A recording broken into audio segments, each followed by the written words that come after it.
अद्भुत रामायण में श्री किशोरी जी की महिमा का एक विलक्षण प्रकरण है, जानकी जी की महिमा का। एक दिन की बात है, हमारे श्री रघुनाथ जी श्री अयोध्या जी में राज सिंहासन पर विराजमान होकर और सब ऋषि मुनि भगवान की स्तुति कर रहे थे और भगवान अपनी भुजाओं को ऐसे देखने लगे।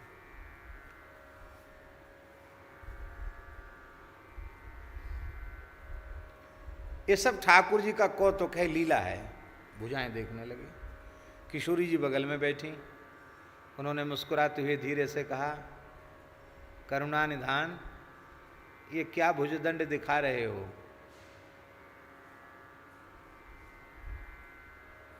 राम जी ने कहा, आपने सुना नहीं अभी सब लोग कितनी बढ़िया स्तुति कर रहे थे हमारी? नहीं सुना आपने? इन भुजाओं ने निश्चरहीन करऊं मही भुज उठाए प्रणकीन, और निश्चरहीन कर दिया। बोले विभीषण भी तो निश्चर हैं। अरे निश्चर को भी तो संत बना दिया ना, वो तो संत है, वो निश्चर नहीं है। निश्चर भाव वाले जो थे उन सबको उन्होंने नष्ट कर दिया। अब जो उस वर्ग में है वो भी सब भक्त ही हैं, अब कोई निश्चर नहीं है। इन भुजाओं ने धरती को निश्चर विहीन कर दिया। रावण का वध किया।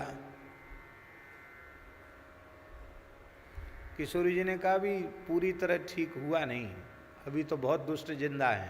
अच्छा, ये चर्चा हो ही रही थी, तब तक ऋषियों का एक दल और आ गया। महाराज रक्षा कीजिए, रक्षा कीजिए। राम जी, आओ आओ महाराज आओ। कैसे? बोले महाराज, एक नया रावण पैदा हो गया, उसका नाम है सहस्र रावण। सहस्र रावण भैया, ये तो कैसा? बोले 10 मुख वाला रावण तो है, वो 1000 मुंह वाला रावण है। उसकी हजारों भुजाएं हैं, उसका नाम है सहस्र मुख रावण। 1000 मुख वाला रावण है वो। महाराज देवता भी भयभीत हैं। अभी उसका प्रचंड प्रभाव बहुत व्याप्त नहीं हुआ, लेकिन अभी बस पांव फैला रहा है। और आपने रावण को कुल खानदान के सहित मार दिया, इससे वो बहुत रुष्ट है। अब तैयारी कर रहा है देवताओं पर चढ़ाई की, फिर युद्ध छिड़ेगा। तो महाराज उसका दलन कर दीजिए आप। तब तक ब्रह्मादि देवता भी आए, बोले महाराज हम लोग बहुत त्रस्त हैं सहस्र रावण से, आप कृपा करके उसको समाप्त कीजिए। राम जी बोले बिल्कुल ठीक। किशोरी जी ने मुस्कुरा के कहा, देख लो अभी अभी कह रहे थे कि हमने धरती को निश्चरों से विहीन कर दिया, देख लो आ गया ना आपके सामने परिणाम आ गया एक। वो तो 10 मुंह का ही मारा था, ये तो 1000 मुंह का आ गया। राम जी बोले अभी इसका काम तमाम करते हैं। राम जी उठे, लक्ष्मण जी भरत जी सब साथ गए, शत्रुघ्न जी अयोध्या जी में, हनुमान जी सब, और भयंकर युद्ध छिड़ा। उस युद्ध में एक एक करके सबके युद्ध का उत्साह ठंडा हो गया। सहस्र रावण को जीतना कठिन हो गया। उसका कारण यह था कि सहस्र रावण की सेना तो मारी गई, पर सहस्र रावण को जैसे ही राम जी बाण का प्रहार करते, उसके शरीर के रक्त की एक बूंद से 1000 रावण वैसे ही पैदा हो जाते। एक बूंद खून गिरते ही एक सहस्त्र मुंह वाले 1000 रावण पैदा हो जाते, और उनको भी बाण लगेगा तो उनकी भी एक एक बूंद से उतने उतने 1000। सारा ब्रह्मांड 1000 मुंह वाले रावणों से भर गया। बंदर भालू जो जो राम जी के सहयोगी थी, सबने हाथ खड़े कर दिए, बोले बस हो गया महाराज, अब तो 10 मुंह वाला तो अब तो हो गया, अब आप जानो, आपका काम जाने।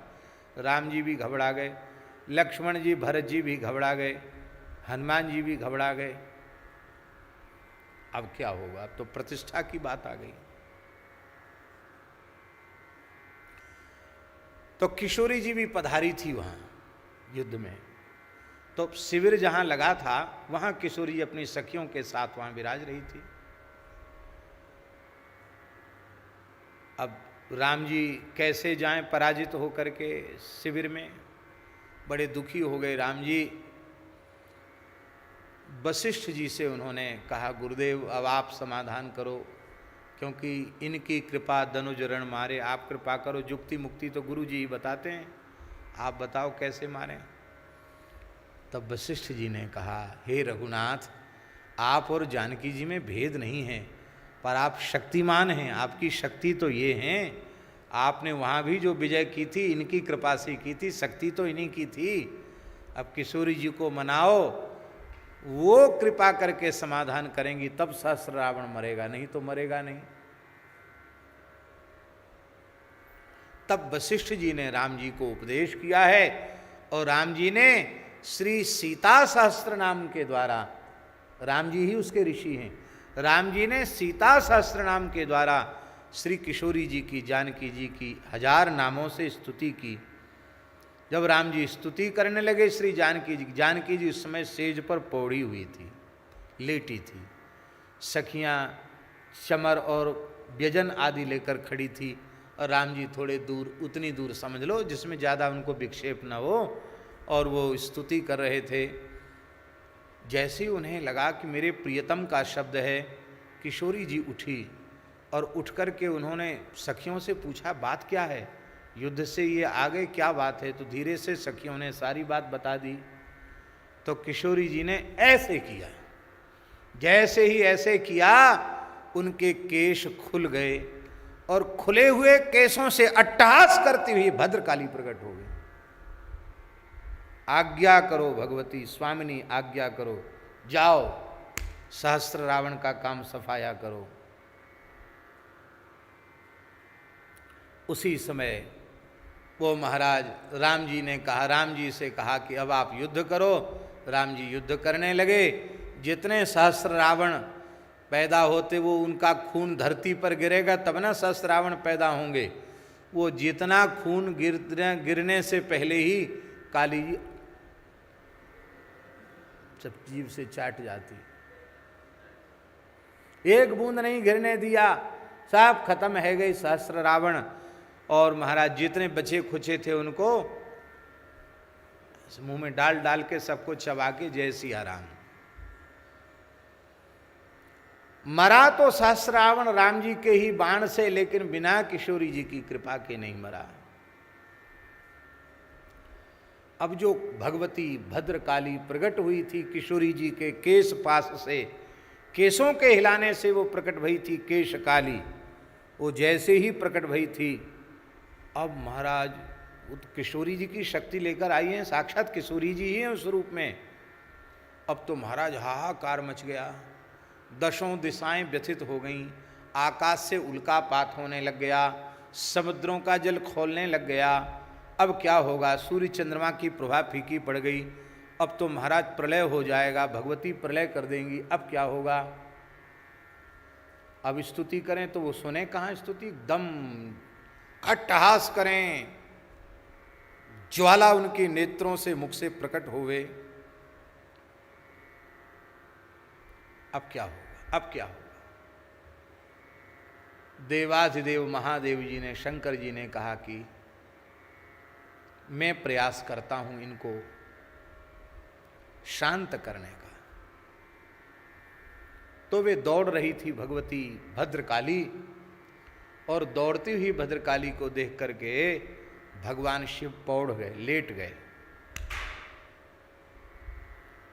अब वो तो आवेश में थी और वो दौड़ते हुए जैसे चले, उन्होंने देखा नहीं नीचे कौन है, तो जैसे ही उनका दाहिना चरण भगवान शिव के वक्षस्थल पर पड़ा तो उनको लगा कि नीचे किसी के ऊपर पैर मेरा पड़ा है।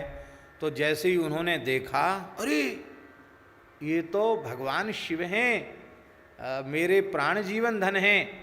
जैसे ही शिव जी को देखा तो देखते ही ऐसी जीव निकल आई, ऐसी जीव निकल आई, और वो जीव प्रसन्नता, शंकर जी हैं, ये भोले बाबा हैं।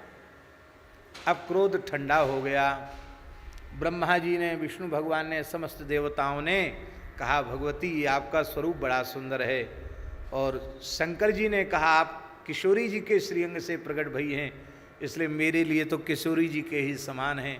आपका चरण मेरे वक्षस्थल पर पड़ा, मैं अपने को धन्य मानता हूँ।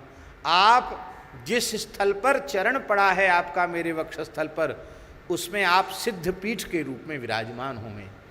तो जहाँ ये काली जी का दाहिना चरण पड़ा था वही दक्षिणा काली है, कलकत्ता की काली यही है। वहाँ शंकर जी जहाँ पौड़े थे और जहाँ भगवती का चरण उनके वक्षस्थल पर पड़ा था। आज भी कलकत्ता में काली जी का दर्शन करो तो नीचे शंकर जी लेटे हैं और उनके वक्षस्थल पर भगवती का चरण है, दाहिना चरण है, दक्षिणा काली भगवती।